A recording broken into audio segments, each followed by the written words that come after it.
Hey everyone, it's Al, Waterloo here from Chicago, and I want to give you a quick personal tour of 131 Delta X-Ray. It's an SR22 turbo, it's our 2020 edition, fully loaded in our GTS package, and this is our Aurora Purple. And if any of you have been following me on Instagram at al.waterloo, you've known and participated and probably helped name this airplane.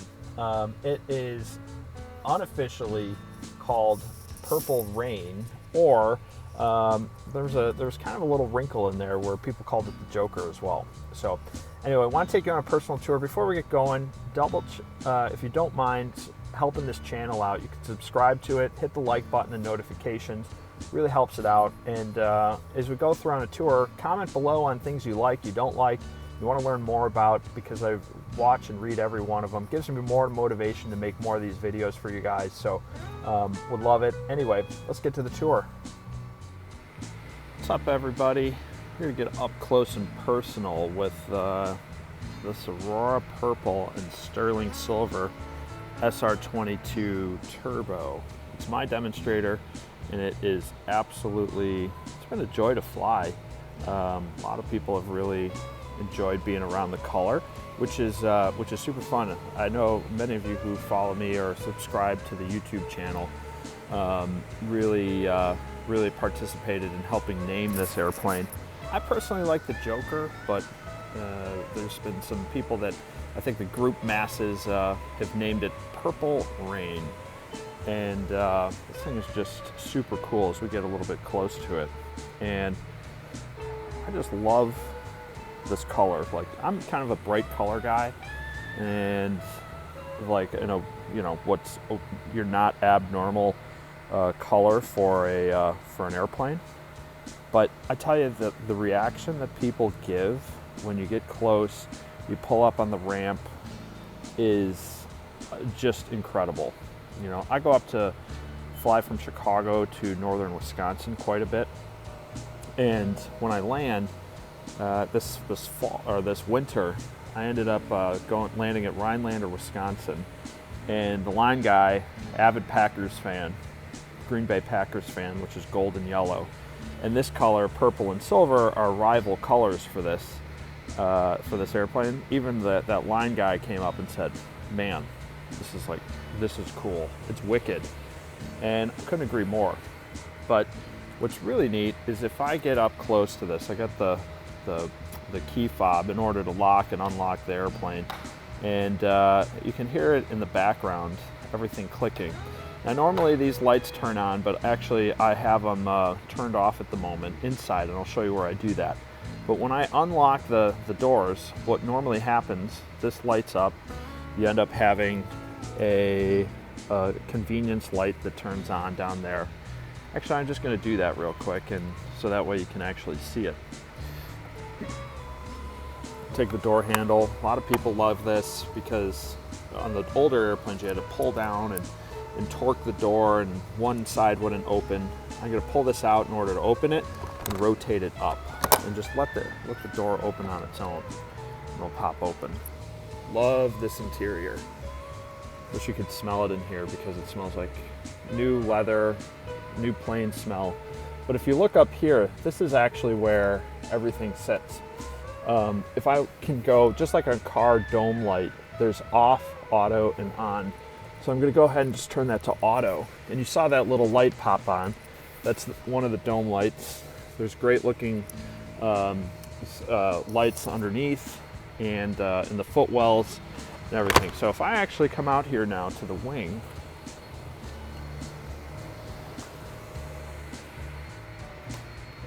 and unlock it, now you can see this light up. Really cool. If I lock it, it turns off, and if I unlock it, it turns on and it brightens up. And this little convenience light down here illuminates everything down here in order for it to light up and look really cool. It's awesome. I have a lot of fun actually cleaning this plane. I try to clean it at least once a week. I have somebody actually help me here at the FBO. If you're looking to ever clean your airplane, you can ask your local line guy to give you a hand, and I find that simple cleaning products are Really easy, just water, something with a little light soap, and I use this thing called Polyglide, which is able to do some, make it, kind of give it like a spray-on wax, if you will. And it's not like a true detail or wax, but it does a nice job of really helping out. You start to see through here a lot of the lights. This is when everything's lit up. This is just one big bar of lights. Go ahead and turn that on for us real quick. But it's super bright. I used to fly a lot of the older Cirruses. I'm going to go ahead and open up the door again. We're just going to leave that open from here on out. Come into the panel.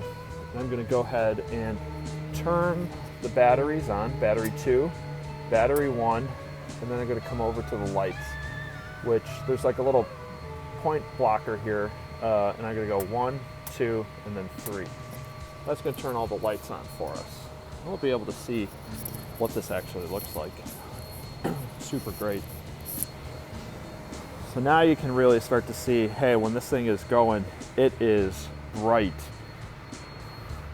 You know, I fly into the Chicago Executive Airport a lot at night, and it's super helpful to actually have these lights on. They can be seen for as far out as 20 miles I've been, and the control tower at night has said, hey, is that you out there? I'm like, yep. These lights here, the older Cirruses had a little light that was, the lens was about that big, and it was just more of a recognition light, and this is a true landing light. But it's also a recognition light when you're out flying and you're airborne. What ends up happening is the landing lights, they start pulsing automatically. This is smart lighting, and you're able to see it. The tower is able to pick you up a lot better, quicker, and easier. So really cool how these things work. FBO's got the hangar door open. They're going to be pulling some planes out right now, but this wing is super smooth.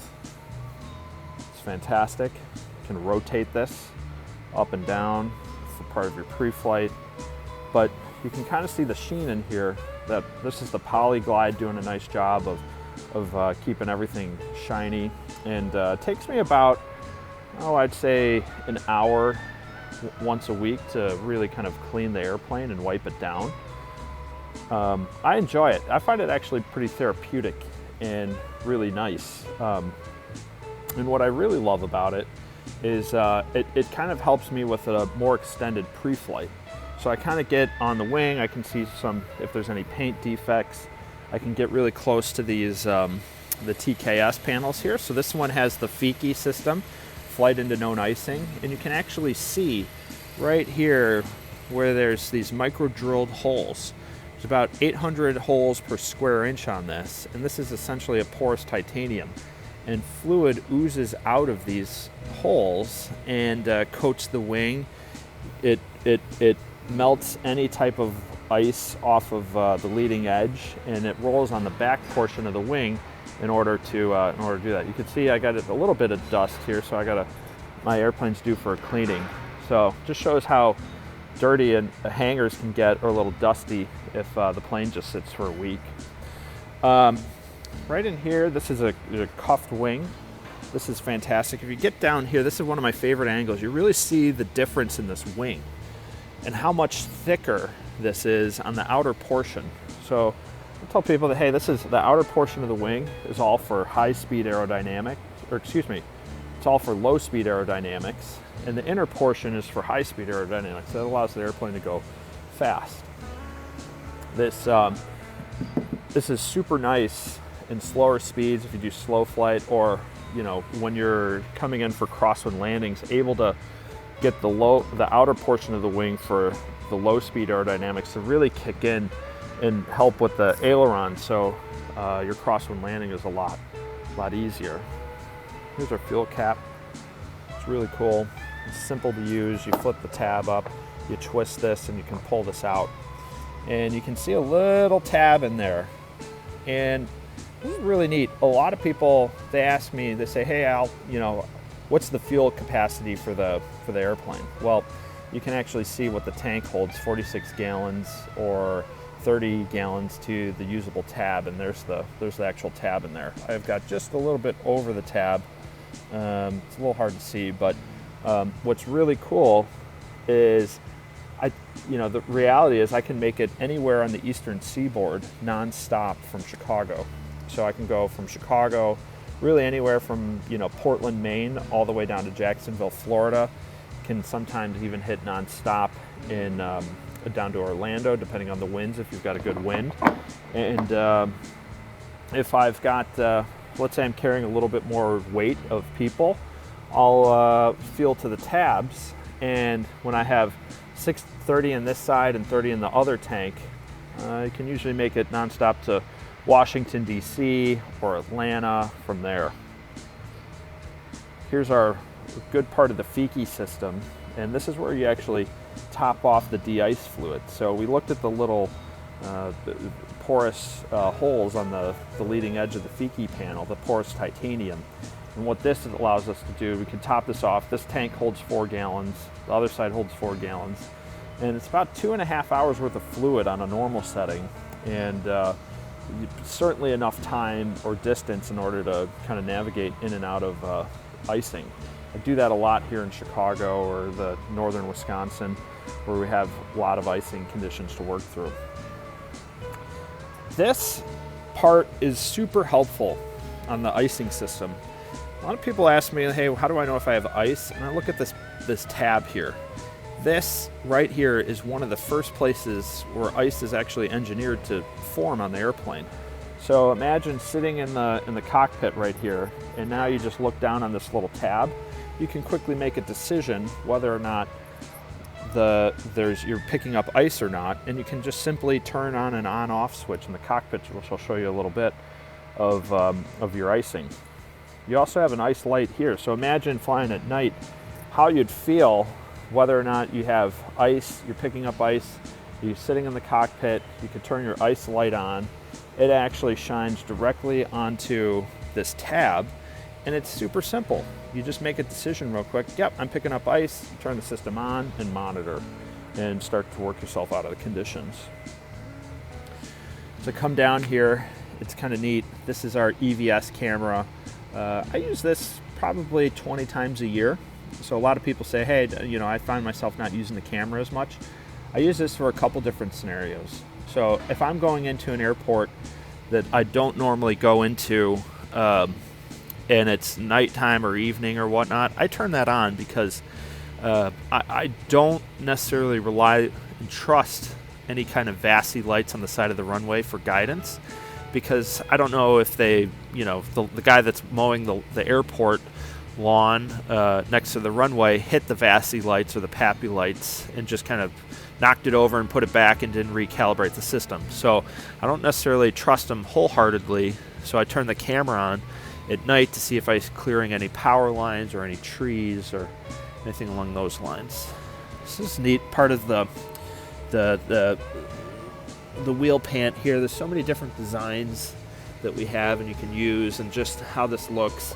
We've got a little door here that you can open up to check the inside of the wheel and the tire pressure. These are the Behringer brakes, which look really nice.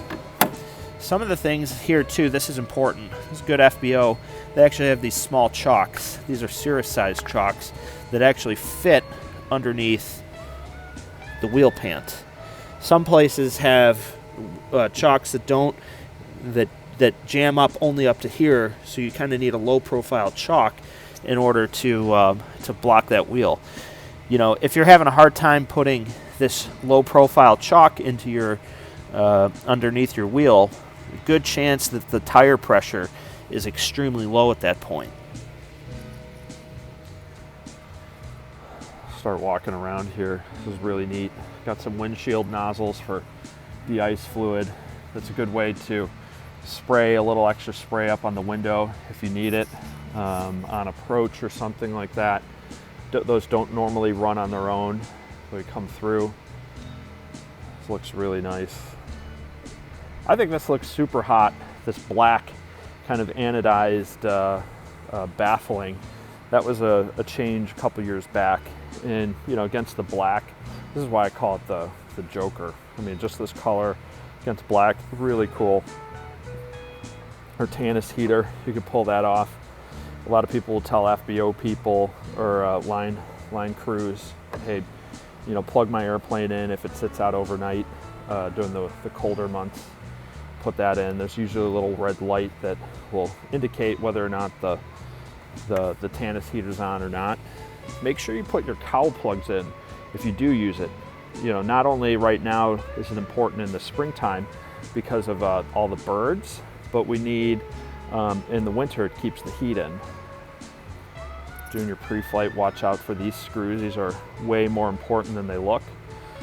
Very important. The prop looks awesome. This thing is just like super sharp.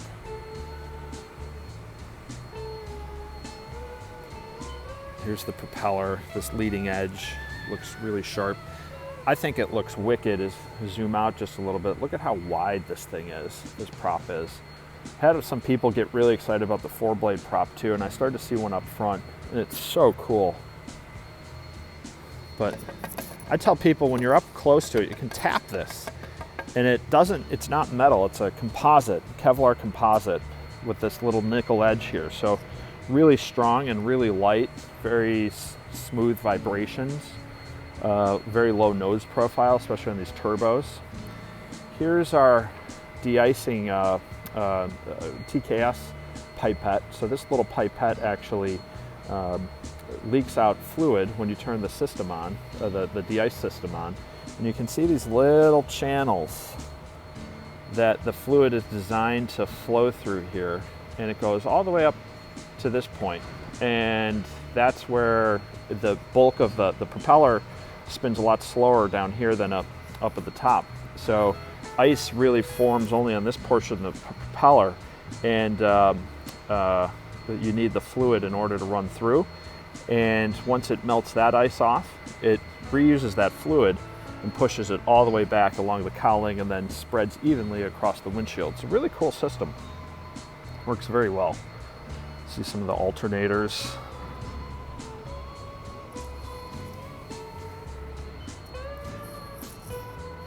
On the turbocharged aircraft, you could tell this is a specific opening here, and on the other side you can kind of see it down there.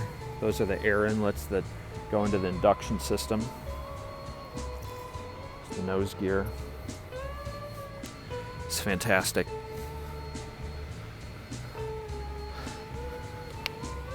These best tugs, I have a best tug here in the hangar, and I use it to move it around, and it's super easy. These little plugs where you can hook up and tow the airplane around is really simple.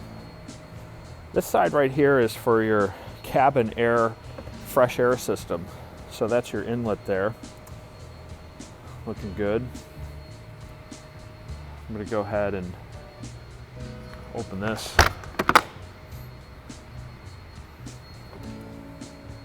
Looking sharp. This side is essentially the same as this. Come the lights. This side is the green LED to signify that the right side here. It's awesome.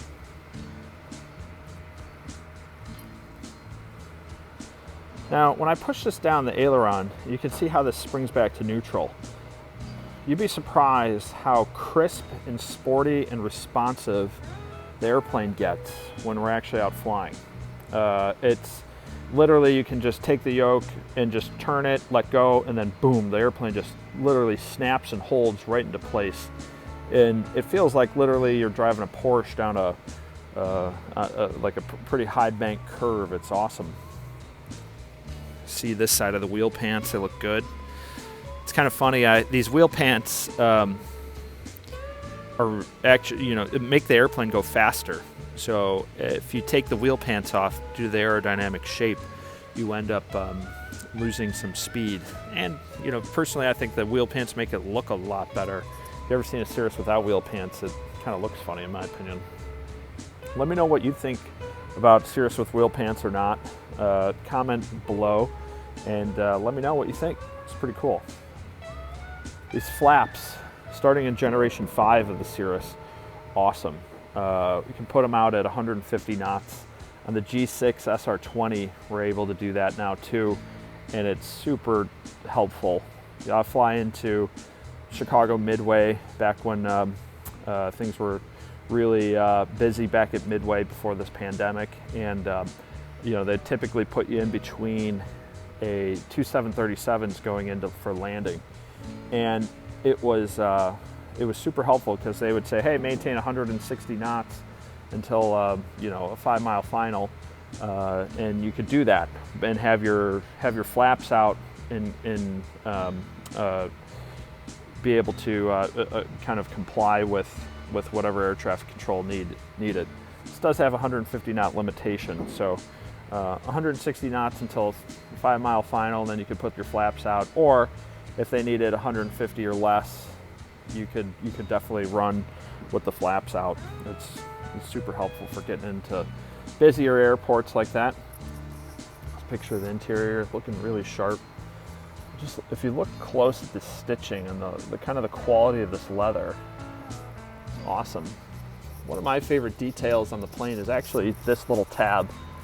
I always felt like that looked like the Levi's red tag on the blue jeans, and like, if Cirrus ever wanted to start a fashion line, that could be the fashion tag on this. We'll go inside in just a second.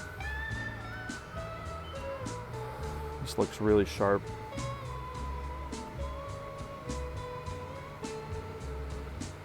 One of the fun things here at Cirrus is that we have they let us pick our demo colors, or they let us pick our tail numbers if the opportunity arises. And I picked this one because in 2019 I ended up running my first half marathon, which is 131.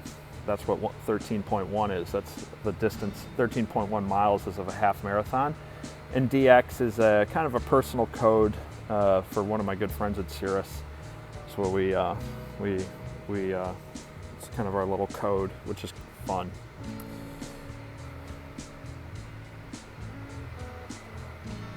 Our aileron, or our elevator, our horizontal stabilizer.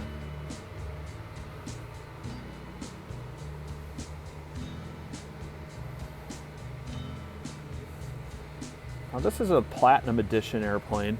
So Platinum, you'll see some carbons, rhodiums. A lot of people think, hey, is this extra or a different charge or whatnot? No, it's just the design. You can kind of see the nice swooping aerodynamic section back here. I absolutely love this year's Platinum design. I think it looks so good. I like it a little bit better than last year's. Both of them are awesome, but really sharp.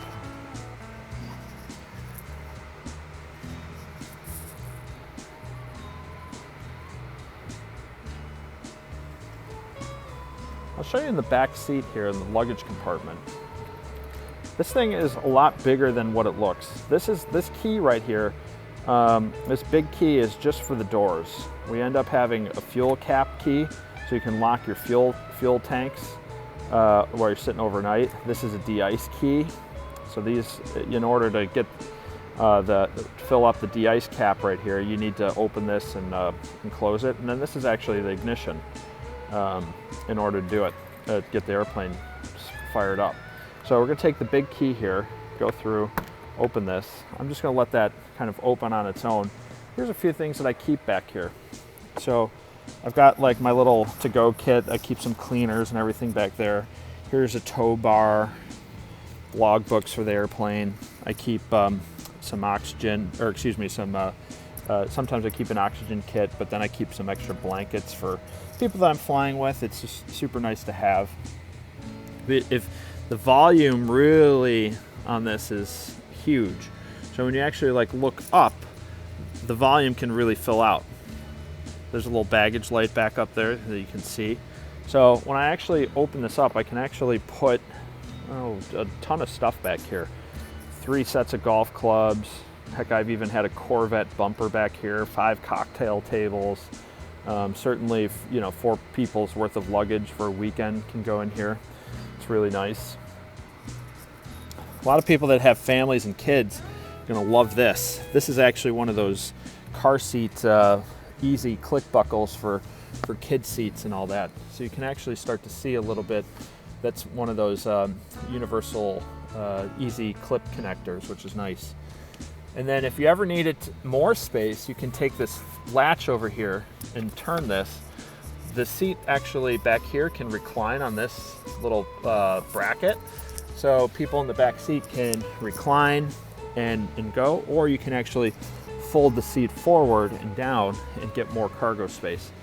People make it really comfy for dogs if they need to. You know, it's a good little area. I usually keep brochures and all that in here. Or a lot of people keep their fuel cup or jack points down there, which is nice.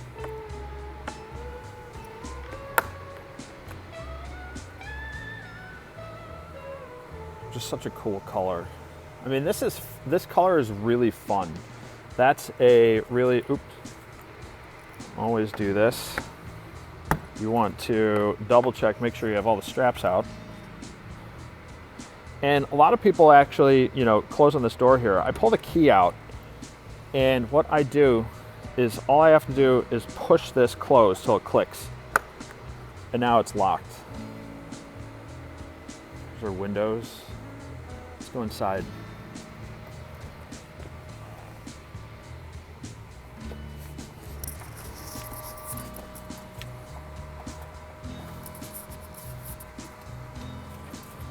I'm going to turn all the lights off. We don't need to use those. Here's our yoke.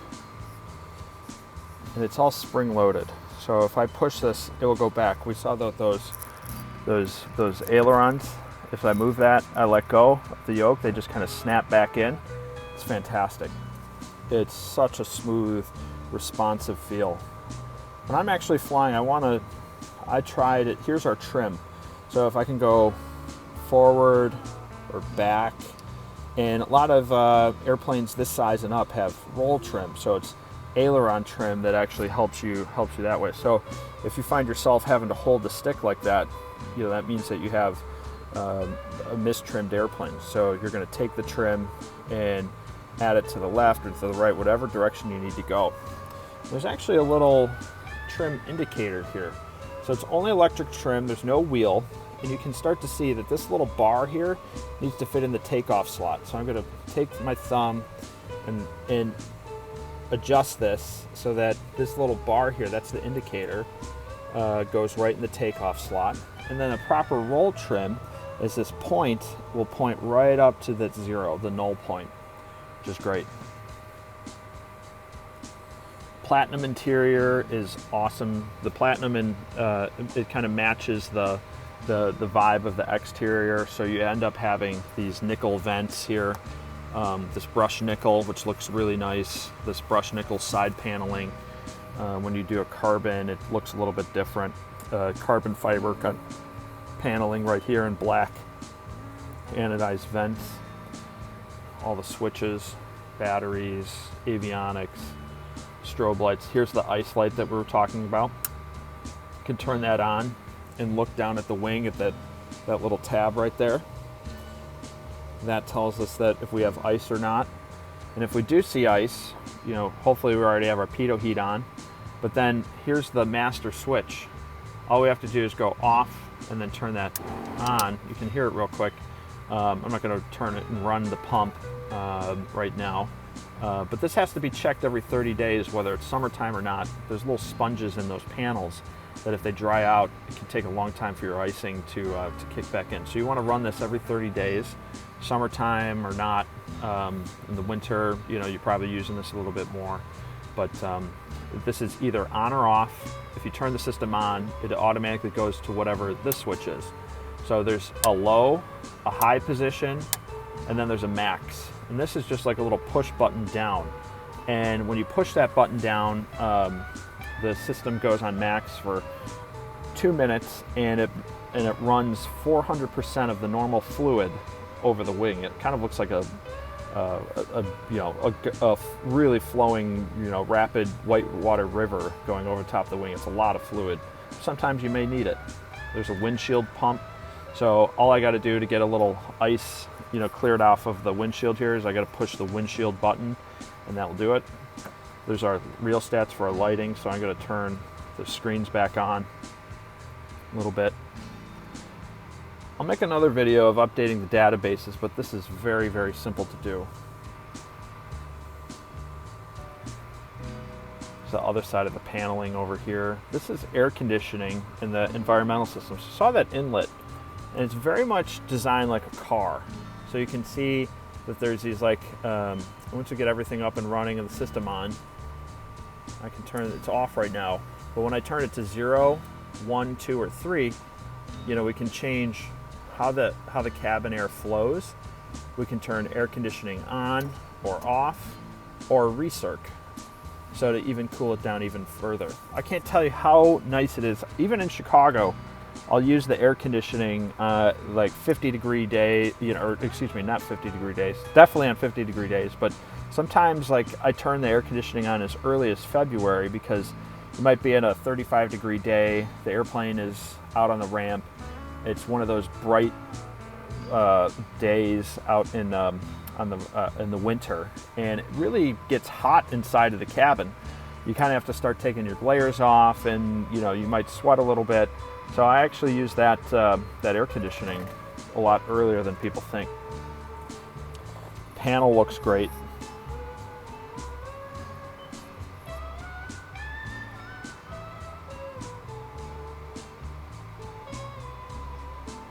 Autopilot controls. Big thing here is 90% of my time flying is spent using this. And it's really neat. This is a kind of a guidance computer versus, I call it the autopilot controls. The autopilot either is on or it's off, but anytime you make an input here, you're really making an input for the flight director. And you can either hand fly and match whatever the flight director is doing, or turn the autopilot on, and the autopilot will follow the flight director. So it's big, important distinguish. Audio panel, very crisp, clear. You know, it's got Bluetooth, so you can stream all the different, everyone can listen to their own audio as they need to. All I got to do to fire that on is turn the avionics switch and be able to run that. So one of the things I see a lot of people miss, they don't know how to work this properly. And all we need to do is to switch radios is hit mic 2 or mic 1. A lot of people will hit, okay, I want to turn the mic 1 off. They push that, and then they're like, oh, that doesn't work. They'll come up here and hit COM 1. Oh, that doesn't work. But by hitting this COM 1 and then going to mic 2, look what it does. You've kept COM 1, the monitoring or the listening piece on, and you switched over to mic 2. So now you're listening to 2 radios. So you really have to be conscious about that. So to turn the monitoring portion off and to fully turn a radio off or switch radios, you just got to push the bottom.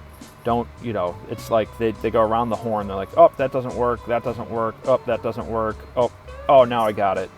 But they really don't, because they left this on. Now they go back over here. This one's lit up because they went around the horn. Bluetooth is great because we can listen, stream via Bluetooth from our phone or our iPad, listen to audiobooks, podcasts, music. We can change the pilot or co-pilot, passengers can all listen to different music sources. I can check that out by pushing this button in, and anytime this is highlighted and flashes, it tells me that who's listening to that source. So this is for the satellite phone. This is for just some type of, this is for any of the music sources like XM radio, Bluetooth. Anything with a blue box around it means that Bluetooth can be, can do it. Looks great. This airplane has oxygen, so I can turn the oxygen system on or off. It tells us how much we have. Flaps, very simple, 3 positions. It's either up, 50, or 100. You can see that 150 knot limitation for flaps 50%. Come through. Now, that's a big thing. A lot of people call this throttle, but this is actually a power lever, because underneath, right underneath this paneling here, or the bulkhead, there's a mechanical linkage that uses some of that pushes the throttle or the propeller level back and forth. It's a little bit different on the turbos, but same concept. And when you blend those two movements together mechanically, you come up with a power lever. Everything's very intentional here. Mixture. There's a little button underneath here called the toga button, a little trigger button. And it comes in super handy for taking off or going around. Literally, that's what it says here, go around, or toga. When you click that and the avionics pop up, it brings up your flight director to the takeoff position. If I want to clear that, I can hit the flight director button, and now that goes away. Or if I hit the toga button again right now, that pops up and shows that I'm ready for takeoff for both lateral navigation and for vertical navigation. If I could do it go around, it essentially does the same thing, but it's going to say GA, GA. In this plane, we use a lot of common sense items like percent power. It's an easy way to think of it. Rather than set your RPMs to this and your manifold pressure to that, it's really simple to just blend that into a power. Really some good stuff here. I got all the lights blinking in here because I'm in the hangar. Don't have good reception for outdoors for the satellites or whatnot. So this stuff turns green and all as we start to go. Now, if I come over here and I start hitting enter, I use this button all the time. Brings through some very friendly welcome screens. You know, there's a passenger briefing thing, and I actually have if you go on my channel, my YouTube channel, and scroll around a little bit, you'll see a passenger briefing video that you can use and send that to your passengers ahead of time. I did that with my colleague Amy Voss. We had a lot of fun putting it together, and makes it a lot more approachable and friendly versus, you know, and says, hey, let's have fun versus here's what you need to do in case of emergency. Stuff you need to be aware of. Go through here. Another fine welcome screen just for the pilot. This is kind of a measurement tool for your aeronautical ability. So think of this as ski hills. If I were actually out skiing, my level wouldn't be on here. I'd be on the Pink Bunny Hill. But from a flying standpoint, this is your aeronautical ability, your airmanship. And then finally, the I'm safe. A lot of you have heard that, or that who are taking lessons, you're going to hear that. That's you as a human being. Are you okay to make this flight? Hit enter again. This is incredibly accurate when you start to use this. So I'm gonna, next time I fly, I'm gonna get a top off and hit full to bring my fuel levels back up in sync with each other. But when you start taking some cross countries and this is properly initialized, very, very accurate. All the sloshing around in their fuel gauges, you know, the floats, they just, it's all gone. It's very accurate. You start to see it. It's all digital. Here's a weight and balance profile.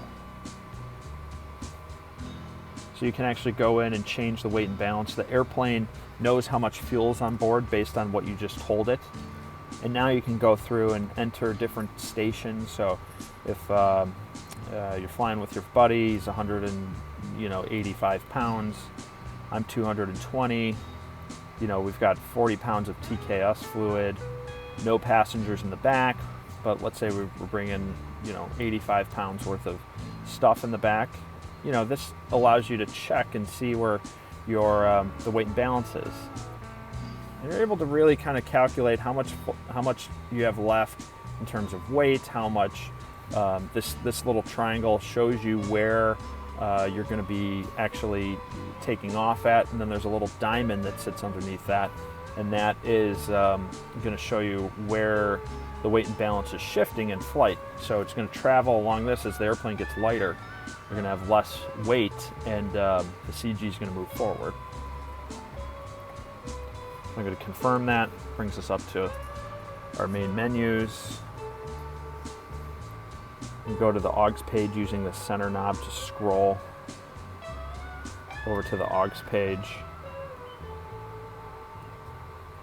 You can scroll down to the radio stations. This is a satellite phone. This is awesome. A lot of people never have used one of these on their personal plane before, and it's like you don't use it if you don't have it. But then once you have it, you start using it, it's great. You can start sending text messages, some emails, make phone calls. There's even a little data link for kind of as a backup weather source. Very helpful. I used it not too long ago to actually make a dinner reservation with a client when I was flying home from Tennessee back in February. Here's that EVS camera that we saw underneath the wing. This is what you see. It's great. You can see the propeller sitting right here, and you know, usually it's this little half moon shape or quarter moon shape while you're flying, and you're able to see, it's infrared, so you're able to see any type of heat signatures, water, pretty decent as you start to go through. So it's really great. Hit home. This home button is awesome. I'm able to pivot in and out of menus rather than having to scroll back and forth and get lost and figure out where I need to go again. That brings it right back up to our home page. These buttons are great because on the older legacy Garmin aircraft, the Perspective Plus, whenever you see these buttons in a blue form, this means that it's controlling you can make an input on whatever's blue here.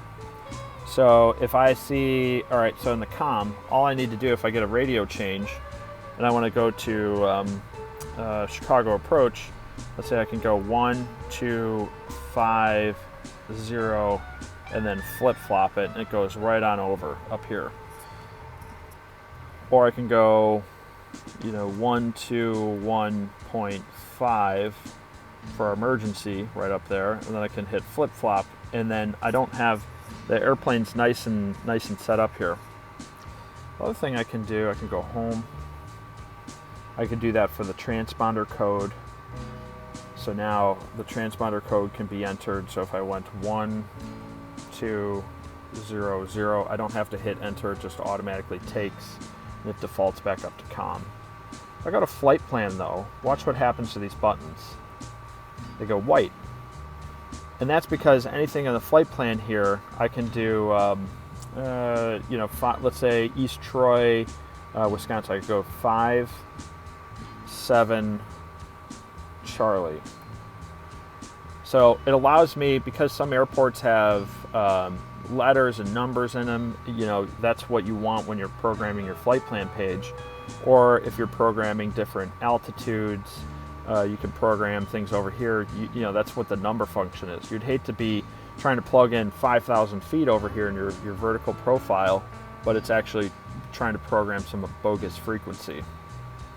But if you need it, if you're on this page and you need to get you get a frequency change real quick, all you have to do is press comm, and then it turns blue momentarily so that you can program your frequency, and then it will time back out and go white so that you can get back to your flight plan page.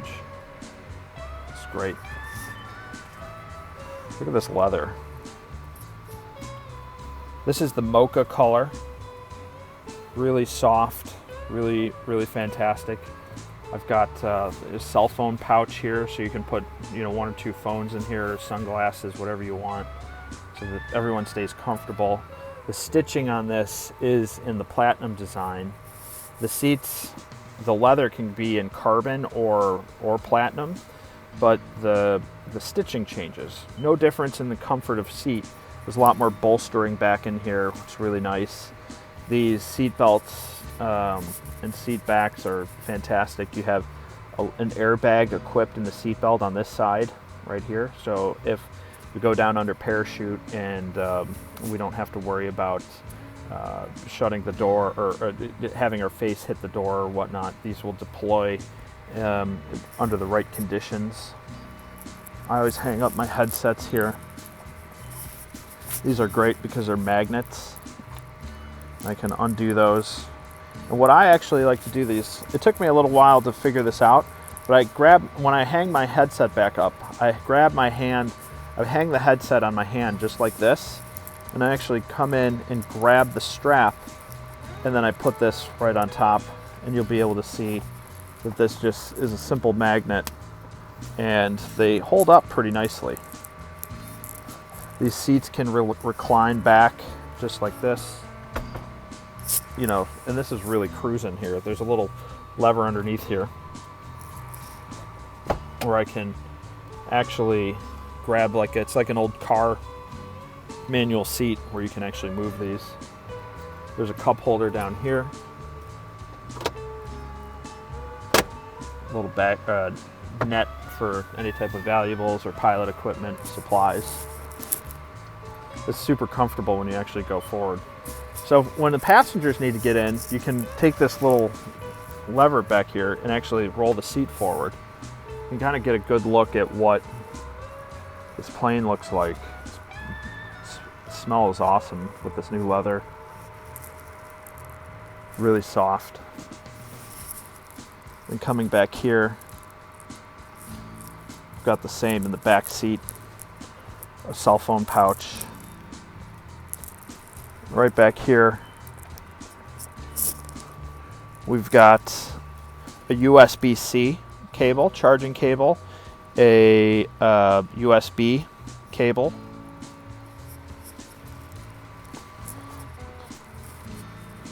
my headset's hung up. That's how I like to hold my headsets. Seat belts. It's really comfortable back there. You know, I'm a big guy. I'm 220 pounds, 6'1", and I would have no problem flying across the country with two of me back there. It's really quite comfortable. Here's our caps handle.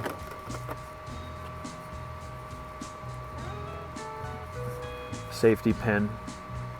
I always want to remove that before flight. You can pull that down.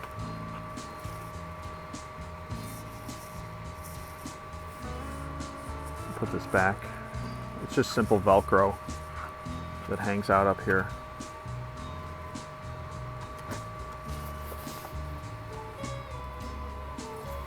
Show you the back seat again.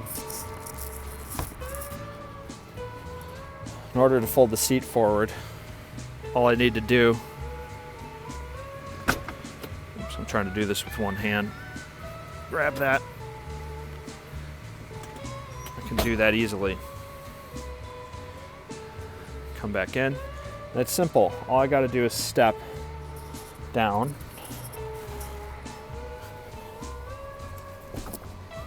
And I can slide back in the back seat here and really start to see how nice this is. There's the amperage. These things put out a lot of power. So you're able to actually use and charge your phones and devices pretty quickly. I'm going to pull the seat back. I want to show you this leg room. You know, like I said, I'm a 6'1" guy. This seat is all the way back on the seat rails. So the pilot would be, this seat is slid all the way forward, or all the way back, and you can still see what my legs are. I still have plenty of room. If I actually move the seat forward a little bit, as if the pilot were flying and need to hit the rudder pedals, I'd be able to have even more room back here. Get to see these straps, little fresh air outlet. And the seat belts back here operate like a car. So I could take this buckle, this is like a shoulder strap, you can bring it on down, click it in here, really comfortable. A lot of people will bring the appropriate booster seats if they have young kids flying back here, because sometimes this will go over their ear, knock their headset off. So you want an elevation, a booster seat for kind of a 3, 4, 5, 6-year-old. And then this will sit really comfortable over them because their head will be up here versus down here, and this is digging into their neck a little bit. Just a regular booster seat will work. Doesn't have to be specific. You can get it at Target, Walmart, wherever you get it. Here's this this lever back here, so you can actually recline this back seat, and if I pull this back, I can push with my elbow and actually see that this move back and recline. To show you, take the headset, and you can see the gap here. So this is no longer flush. So you can actually recline really decently back here. And if I trust the pilot that's flying, I am more than happy to sit in the back seat because this is really comfortable. It's a great place to take a nap. There's a little handle back here up on the roof in order if you want to hang something. Got some reading lamps.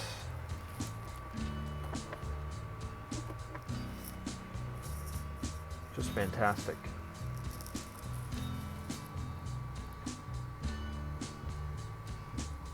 Just super comfortable. You know, being in this airplane, especially now with how travel's changing, you know, I go to O'Hare a lot, is just sit down and watch airplanes take off and land, and man, has it changed. I actually even did a touch and go at O'Hare the other week because it was so quiet. It was in the middle of the day, and the O'Hare controller said, "Hey, you're cleared for the option." I mean, who's been cleared for the option at O'Hare? I mean, that's how much it's changed, and how little, you know, the agility to get places is really changed. So imagine just sitting back here, flying to New York, DC. It's about 2 hours, 45 minutes, or three hours in order to get to Washington, DC from Chicago. You've got the air conditioning and the environmentals work really well. You can be really comfortable back here with a little blanket, reading something, Bluetooth connected to your headset or to the panel. You know, everyone's sitting and being involved. One of the fun things with this interior and this color, I actually flew somebody, and after our flight, they said they have an older Cirrus. One of the spouse said, "You know what? I really feel like I can entertain people as if like they're hosting a dinner party in this airplane." I thought that's quite powerful. Anyway, really cool thing to do. You know, enjoy general aviation and personal aviation, and what you can do. You can do big things with this. Anyway, I appreciate you coming on the tour here. If there's anything else you want to see, leave some comments below, and subscribe and like to the channel. It really helps it out. Appreciate it. I'm Al Waterloo. Live here in Chicago, based at the Chicago Executive Airport. And this is the 2020 SR22 Turbo 131 Delta X-Ray in the Platinum and Aurora colored paint scheme, and unofficially named Purple Rain, or my personal favorite, the Joker. Fly safe, everyone.